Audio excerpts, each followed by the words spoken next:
gentlemen. Uh-oh. It's time for the Early Bird Special. Bringing you the best stories from the world of sports and sports entertainment. Now, here are your hosts, Sparky and Burdick.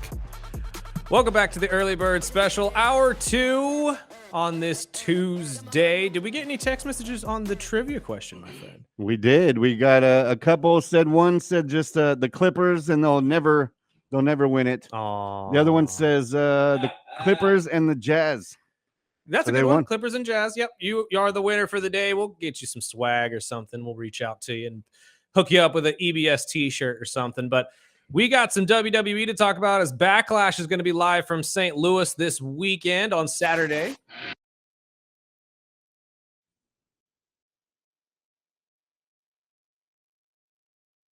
Yuck. Getting shown some merch currently in the back here. CM Punk made his return last night to WWE again, as the Monday Night Raw ended with him saving Jey Uso's arse. Sparky He's just horrible. Sparks. This horrible person. Again, well, okay, hold on now. Person. He's cooking over here because Phil Brooks isn't exactly the best person outside of the ring. Let's be honest. He's a horrible person. And real quick before we get into this, our boy 24KG is in the building. Good to see you, my friend. How are you doing, good? I've been better. I'm pretty sure you have been better as well. So I'm just happy to be here. I'm glad to laugh with you guys, talk wrestling as your official wrestling analyst for the Early Bird Special. Expert. We've got a lot to go over and kind of comb through. We've got new Vince McMahon allegations. We've got releases. We've got what happened on Raw last night. Hopefully we can fit all this in. So let's kick it off. Let's start with the releases because that's really what the internet has been talking about the last couple days. And we got I haven't heard any of this, so break it down. There were 17 wrestlers that were let go from the WWE based on their contracts expiring. None of them were fired. This is something that happens all the time. Mm-hmm. But there were a couple notable names from the main roster and the lower roster, including people like Braun Strowman. Which shocked a lot of people. Yeah, Dakota Kai being one of them. Shayna Baszler, the best friend of Ronda Rousey. That shocked some people. That was the surprising one for me. Not necessarily surprising me. Yeah. And we haven't seen her in quite some time. And usually when you don't see these guys on TV for a couple weeks to a month, it's usually about that time for them to be let go. A couple notable ones that I was not crazy about letting go. The Party Girls were let go. Kaden and Katana Chance. The only real official women's tag team built from the ground up in WWE. And which they let go of the previous ones. Right. The Alba Fire and Dawn. They let go of Isla and all, but again, boggles my mind if you're letting go of your tag teams when you're trying to rebuild that division. I'm still in mourning because they let go of my wrestling crush and my love, Cora Jade, as well. However, you got some heartbreak music over there for him. I just played it. Yeah, no, really.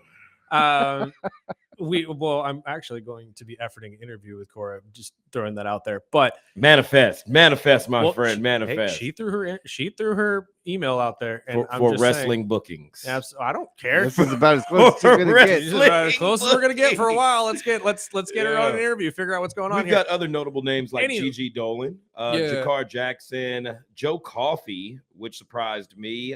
Katana Chance, which was part of the tag team with Caden Carter. Keanu Carver, Mark Coffey, Oro Mensah, who was just part of Metaphor, who currently disbanded in NXT, Shotzi, Wolfgang, Gigi Dolan, and Eddie Thorpe, and more to mention. They did get rid of Shotzi too. That's unfortunate. Yes, indeed. But okay, so what people need to understand though is that this is a business, much like everything else, and you can only pay so many people so much money before it becomes a problem. Tony Khan doesn't seem to understand this concept because he operates in the red. Continue. But please. the point that I wanted to bounce off both of you is, or at least my belief in this is, none of these people's careers, unless they choose to stop, are over. None of them are really going to be out of work for very long. There's a 90-day contingency where you have to wait before you get signed anywhere. Also a 30-day for NXT. Yes. And I think that really, if you look at it, this is going to benefit a lot of these women and men's careers going forward because you're going to get more exposure on different brands. I mean, we've seen it with other people. you can go to brand. We live in a world now where wrestling is more of a WWE, AEW, and TNA are seen as more teams like the NFL rather than organizations like, well, NBA, NFL. So you can really go from one team to the next and still contribute and get what you get from playing for these people, essentially. What say you? 100%. 100%. You've seen from previous encounters of how superstars have been released, how they recreate and redefine their careers, images, adaptivity in the ring, their whole creativity in general. Once you've had experience in the dub, breaking into the indies really manifests itself in one of two ways: absolute gold or absolute crap. Case in point, we've got the king of the indies, who's an ex-WWE guy, Matt Cardona. Matt Cardona has been on every indie circuit and reinvented itself, formerly known as Zack Ryder, Long Island Iced Tea, internet champion. Now holds so many indie titles that he can command his own price when sought after by a major organization or remain a free agent. Thus is how he did with ROH, AEW, etc. And you can make an actual career doing that now, as Matt has done. Yes, indeed. Chelsea Green, she was really big on the indies. She's a former U.S. women's champ now, and nonetheless has all the experience to cater to what they will want in the WWE style. It's a lot you can learn out there on the indies. So by no means are these guys' careers over. Right. No, and I read into more of the surprising move of Strowman, and we've talked about this in past shows. You know, how they didn't have a lot of matches that they could use him in. I don't know. I mean, I think he did an excellent with Bronson job Reed getting going Bronson down. Reed over. Yes, I think when Reed went down, it kind of hurt his stack. But I think the more I read into it, is more of probably a temporary move because the money he was making was he was up there in the top percentage. So some good old Vince-isms in his contract still. And again, this does not mean that later in the future these people couldn't come back to the company. Never say never. Never, especially with what we've gotten so far. And people like Braun Strowman, who I would hate to see, but would actually probably benefit from retiring from wrestling, as he doesn't have 15% of his left leg. He's paralyzed mostly in his left leg. You know, from a neck injury. The last few matches we've seen him, he's done an absolute wonderful job of getting over people like Bronson Reed, Jacob Fatu. I believe he even had a quick skirmish with Damian Priest for a second there. Yeah. You know, there aren't too many guys of his athletic caliber, size, and you know, when he first came out there, he was running around the ring like a train, just, you know, knocking over people. That Strowman Express gimmick going. It was a great look. And then a couple of knee and ankle injuries later, by the time he came back, he did lose a step, but he was still just as good as he previously was. It reminded me of the end of Big Show. Yeah. Very much. Very, very much. Which is pretty much how they booked him as well. I mean, he was the big monster. He was the guy that you really needed to be the giant of the group. Yeah. And he really excelled in his career. That's why I think it won't necessarily hurt him to go to a different company at all. Because really, if he went to a company like AEW, as much as we love to, you know, throw our jabs at AEW at times, they could really use a guy like him because most of their wrestlers are pretty much the same size. There's not a lot of size difference in most of their guys, and getting a big guy like that, literal, could potentially help bolster a lot of your matches. Indeed. But so what's new with Vince? Well, we've got complaints coming from a new lawsuit against Vince McMahon, delaying compliance. Now, let's see here. In November 2023, Vince McMahon and the WWE board were accused of giving Endeavor preferential treatment in the bidding process of the company. Now, in a new lawsuit launched by the Labor's District Treatment in the process of this company and the Council Contractors Pension Fund of Ohio, it was alleged that McMahon used his domineering personality and control over WWE to carry out his own personal agenda and the expense of the company's public stockholders. Now, when you're publicly traded, people, this is illegal for any type of company, big or small. It was also suggested that Vince McMahon's behavior has been a pattern for years. The goal was for him to remain in power, which we also seen play out on television, people, so it's not too far from reality, which is why he approached his long-term friend, Endeavor CEO Ari Emanuel, about a deal. The lawsuit is still ongoing. A Brent Thurston of WrestleNomics page has reported that McMahon appears to be resisting or delaying in full compliance with the discovery involving the suit. Now, the plaintiffs submitted filing on April 29th and the 30th requesting that the Delaware Court of Chancery compel the disgraceful former, they put that in the article, disgraceful former WWE chairman to respond to discovery requests and produce certain documents. And as a part of this process, they are reported to have a non-privileged material related of discovery for McMahon going on through January 1st of 2022, which he has not responded to and has till the 15th of May 2025, which is upcoming, to respond, or things will be unsheathed, as they say. So nothing made new. public, basically, people. Again, So yeah, So we're not even going to get into the. He's got like a week or things. so to. so we're getting a To new speak up. Netflix documentary. Yes, we Yeah, are. This doesn't the even. sequel. Yeah, we're getting the this, sequel to the first one. this doesn't even concern his accuser, but on to more WWE Raw related last night. Well, hold news. on, hold on. Wait, No, we no. still got more WWE news. Uh-oh. Turns out that Chad Gable wins the Speed title. Big E is getting married, and Titus O'Neil is on a new dating show. Well, fantastic. This- That's all great. This is why hold on. we're bombarded with WWE. No. Well, that's we- all fine and And we good. never even talked about the Hogan and the voice. We're not even We're- going yeah. there. We're not even going there yet. Well, hold on. No, we're gonna go back to Vince because that's all fine and good, but that's all you know, Yeah. tiddlywinks here. Yeah. Tiddlywinks. What is happening with Vince again? I mean, Mm. so this is a completely separate issue. Well, you know he was raided by the feds. Yes. Yeah. Yes. This Okay. is a particular issue inside a bigger issue that is becoming bigger than the original issue. For him withholding evidence, you know how he was raided, files taken, computers, documents, floppies. He keeps everything.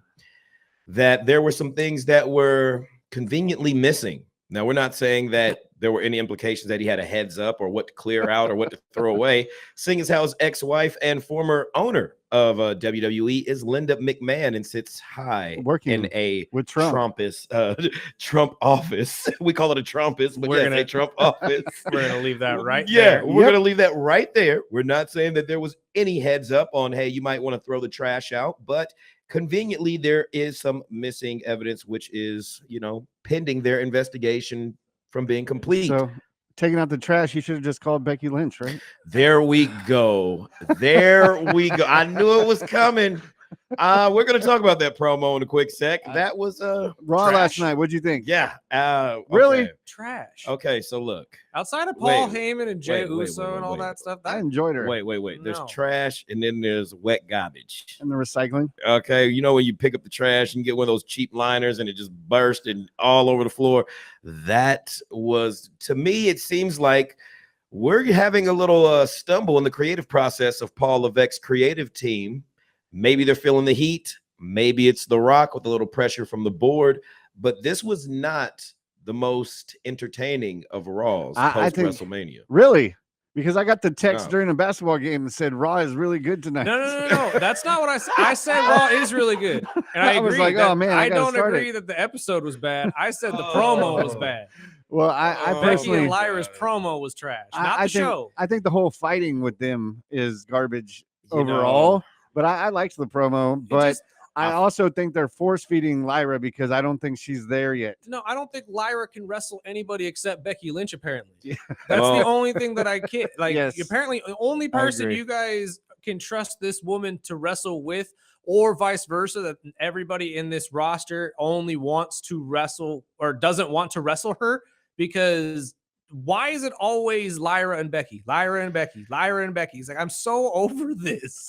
you know, between the promo and me Trash. and me nodding off, I thought I was Trash. watching Lord of the Rings when they were arguing in the Trash. Shire. Yeah, and then the, Yeah. the fighting, the missing of the punches, and All it it's was gonna do rough. is bury this dang Intercontinental belt before it was ever. The only good thing is how Lyra's outfits are changing.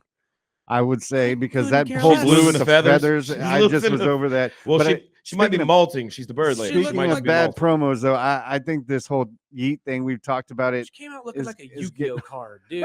Like, Yeah, stop it. yeah. It's getting pretty sad. Well, the start with Yeet, I mean, I I would say Heyman helped him out with that because he looked like he was running out of energy before he even started talking. We just got to ask, when you join Seth Rollins' faction, is it like mandatory that you have to get a like really bright overtan? See, I posted that on our Instagram, the Early Bird Special Official. Yeah, it said that somebody found the buy one get one free because you take your buddy in with you. Heyman and Braun were quite orange. Braun, very Heyman, orange. I feel like much like Karrion Kross, just likes to imitate his guy. You know, Braun has the very tan skin and Goldberg-esque look, so he himself has to have a fake tan. Paul Heyman's been hanging out with Bill Belichick. So, they got some things in common over there. They man. do. And, we want to talk about Bill Belichick with his 26-year-old girlfriend. Hey. Paul Heyman's just about to get married to a 27-year-old. She came on and said that was false. They're not getting married. Regardless, if you're dating a 27-year-old and you're having in a your good time. 60s, you're having a good time. If Shannon Sharp taught you nothing, guys, come on. I mean, it's ridiculous at this point. But overall, I digress. With Raw, Raw was good to build up for Backlash. Obviously, you got the setup for Seth Rollins to potentially get in on this World Heavyweight Championship fight as well. But Logan Paul actually made an appearance after the show went off air again. Okay. Question. What happened? And knocked out Jay again. Question. How long do you think this Jey Uso world title run is going to go? Because I'm suggesting it goes no longer than SummerSlam. I thought he was going to lose it last night. Honestly, it looked like it. I think that's on purpose. I think that they're trying to sow that seed of doubt into this story so Jay has something to fight for. Because if you notice that champions that run like Jey Uso that are fan favorites like that, the stories are always better when they're fighting up. Yeah. Not when they're fighting down. Look what happened with Damian Priest. Exactly. So when you're fighting somebody that is above your pay grade, those stories are always so much better because you're the constant underdog.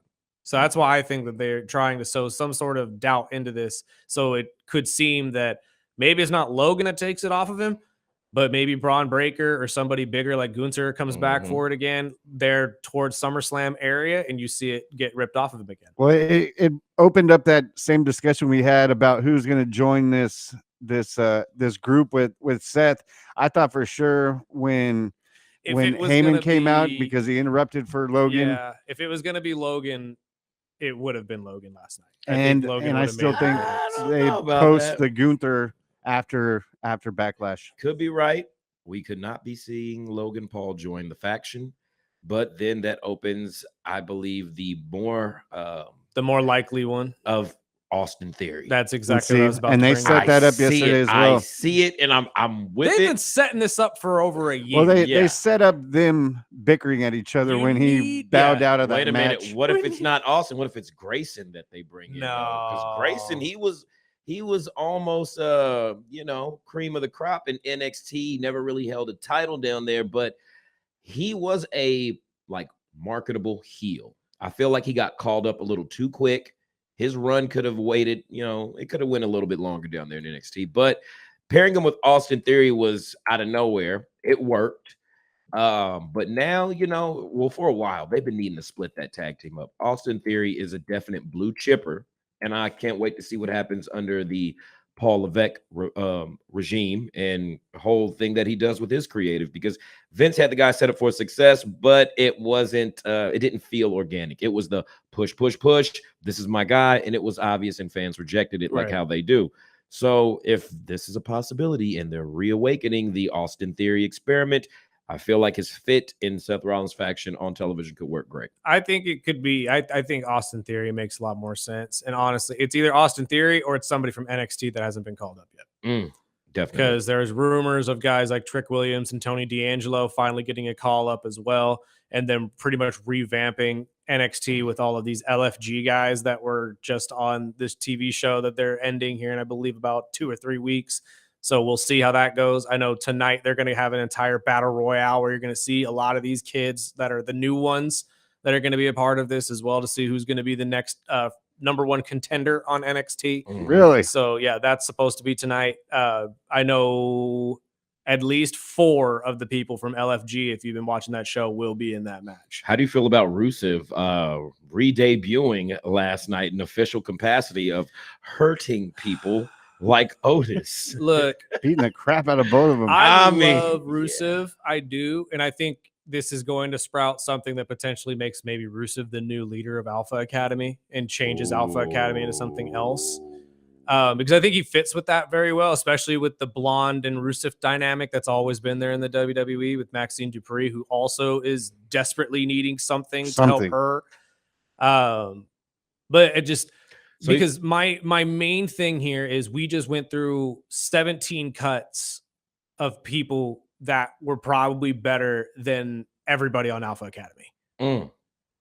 So you need to do something to justify keeping them a thing. So you're saying have Rusev beat them into shape, exactly, beat them into, and then you beat them into success. Yeah, I should say, and then you get a natural rivalry between the new Alpha Academy and American Made, which will now be the American team against the. Oh Lord, what is Rusev? He's Bulgarian. Yeah. So the Bulgarian squad, if whatever you want to call it. Well, you know, I think just fantasy booking here. If we could get Rusev and Gunther to somehow cross paths, I think we'd have a money match. Oh, that's going to happen eventually. It has to. When you have two powerhouses, especially two European powerhouses like this, it's hard not to put them in a match together. I honestly, when I seen that, I was just like, you know what? They're on the same show. This has a possibility of happening. Well, I see the same thing with Dom and El Grande. That would be hilarious. I'm gonna keep it real. Honestly, I don't know if that's gonna happen though, because now with Gable coming out to help him. Exactly, like Gable's helping. You know, with this, maybe we get a tag with Dom and El Grande. Well, you know, because Dom set him up with the training and all of that months ago. That's what I'm thinking in my head. Maybe you get the Lucha Bros first match. Is it going to be against Dom and El Grande? I could totally see that. Speaking of Dominic Mysterio on the Judgment Day, we did have a backstage segment with Judgment Day, Finn Balor and AJ Styles. Are we finally getting the Bullet Club? It almost looks like it. Seems like it to me, because almost looks like you look in the background of that promo, nothing but skulls and bullets. Come on. Do you see JD leaving Judgment Day to roll with Finn and go with AJ for a new version of or type of Bullet Club? Absolutely. I think we might be cooking, fellas. Now, again, this is a rumor that's been happening that's been brewing around the internet the last couple of years, is if they will ever actually make that a thing, since you have half of the main, or at least the starting group on your roster. You've got already. Both the Tongans. You've got AJ. You've got Finn. You had Carl Anderson at one point. Hey, congratulations to Carl Anderson. I see that he put up he's been 500 days sober recently. Since they've been let go, and he's in ring back training to reestablish his career somewhere. So shout out to Carl. You think Penta takes the belt from Dom this weekend? Nah. I sure hope not. And honestly, let's use that as a transition, because Backlash is this Saturday. You can watch it on Peacock. It's live from St. Louis, Missouri. Indeed. And I know we have 5 matches on the card currently, starting with, obviously, the Intercontinental Championship being put on the line with Dominic Mysterio against Penta.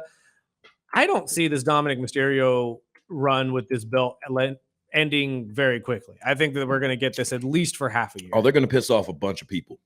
I don't even think you are. I think this is what the fans wanted. Yeah. Well, we saw the reaction at Mania. There's going to come a time where they're going to want that strap on somebody, much like how they did with Jey Uso. We want to see him with it. Now that we've seen this match with Seth and teased it immediately on, title jumping, I feel like we're about to see a game of hot potato with certain titles in WWE right now. Hot potato could really be played right now with the women's mid-card belts, but it should be. Let's just see how it goes for now. Dominic is going to do a great job as an IC, the greatest Mysterio to hold an IC title. Well, I think they hold it with him, and then they'll kind of forge that comment you guys were just saying with the breakup of the Judgment Day, and then maybe using AJ Styles to get into that mix. The real question is does the Judgment Day break up before Liv gets back from her movie film? It would only be so right. It would only be come back and everything's broke. Which we did get an answer to what she will be playing. I believe she's going to be in the next adaptation of Bad Lieutenant, which is a cop movie essentially that she'll be playing the main politician's daughter who gets abducted and all of that type of stuff. So she'll be in at least in the forefront of this movie. So that's pretty fun. I could see her do it. I could see that. And then the U.S. Championship, Fatu, McIntyre, LA Knight, and Priest again. That's going to be that should be the main event. How crazy would this be if Fatu stacks all three of them like Roman did with Edge and Bryan? I wouldn't be surprised. That would be pretty intense. I wouldn't be surprised. But I mean, again, you get 3. They're really beefing up this U.S. title. The mid-card entirely, like Jacob Fatu and his feuds with people are saving the entire mid-card in that faction. And also with Dominic Mysterio over there on Raw holding up that Intercontinental belt. That's one thing I can say, they're focused on the mid-card division, especially upper mid-card, is stacked. That's where the showmanship is right now in the division. Right. Because I'm still kind of, I'm gonna keep it real, I'm still kind of turded from the match at WrestleMania between John Cena and Cody Rhodes. In review, I think I was more excited about it, and something in my mind told me it was going to be great, but the results were lesser than. And that doesn't surprise me because I think a lot of people felt that way, especially with Travis making his appearance. Makes you not want to trust the brand, Well, and I feel some fans complain on, this and that. Okay, shut up, enjoy the ride. I get all that stuff, but at certain points, you've got to take accountability for your creative. Well, speaking of that, it sets up perfect because Gunther and Pat McAfee. Oh God, okay. This isn't going to last very long. Okay. Although, yeah, I subscribe to the idea that this sets up Goldberg's retirement match. Most definitely, because this is what he wanted. Yeah, and he wants Gunther. And anything for a pop, since WWE is really selling itself out for anything that's nostalgia based or. So you think we see Goldberg this weekend? Oh, you mean Oldberg? Yeah, I'm not a fan of him, so I'm cool, think bro. it's almost guaranteed we do. And to be honest, the big busting man with the meat, Big E would say, Goldberg, no all-time classic. This isn't gonna be a 5-star grappling match. No, this is gonna although it might be with Gunther in it. I don't know. This is gonna be chops. It'll be a lot of Gunther gonna save him. A lot of sleeper holds. A lot of sleeper holds. Jeez, a lot of suplexes. See, but does Goldberg get Gunther up for that? For that, what do you call it? The jackknife, right? Oh man, not without a protein shake and a Red Bull. I mean, you gotta get light for that one. Yeah, man. That's I don't know. Gunther is about 6'5", something like that. He's a big boy. And about big boy. About 280, a lean like 260, 280. So. This guy, it's gonna be silly. Yeah, it's gonna be crazy. Well, I can skip the Lyra and Becky Lynch and just go straight into this. So the main there's event. No need for that. Cena and Orton. Who wins? Wrap this up. Okay, Cena. So look, my heart.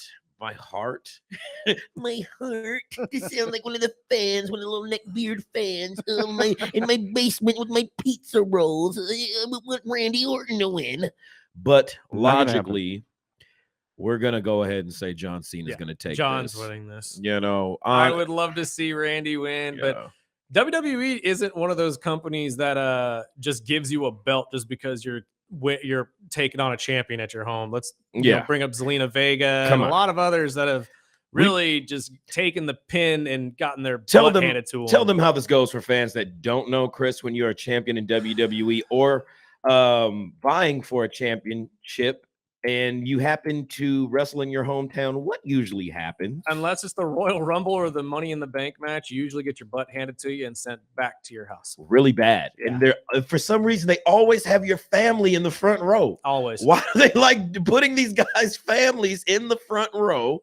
And well, because again, it's the emotional factor. You get the Disney story that way because the kids are watching and the kids are now crying because daddy's losing. And it makes great cinema. I'm gonna keep it real. When John Cena made that kid cry, I loved it. The only difference is Randy's kids are all grown and would probably jump the barricade. And, that is true. So, but that is what's going to be happening this weekend at Backlash live from St. Louis. KG, thank you for your time, my friend. As always, I love you guys. Love you too, buddy. Thank you. And we will be right back after we pay some bills here with our buddy Nick Hronis, who's going to help us out with understanding some things about the Kentucky Derby. And I got to get his thoughts on this entire Justin Tucker move with the Baltimore Ravens as well. You're listening to the Early Bird Special on 101.1 FM, 1230 AM, ESPN Bakersfield. And don't forget, you can watch us live on YouTube at the Early Bird Special. We'll be right back.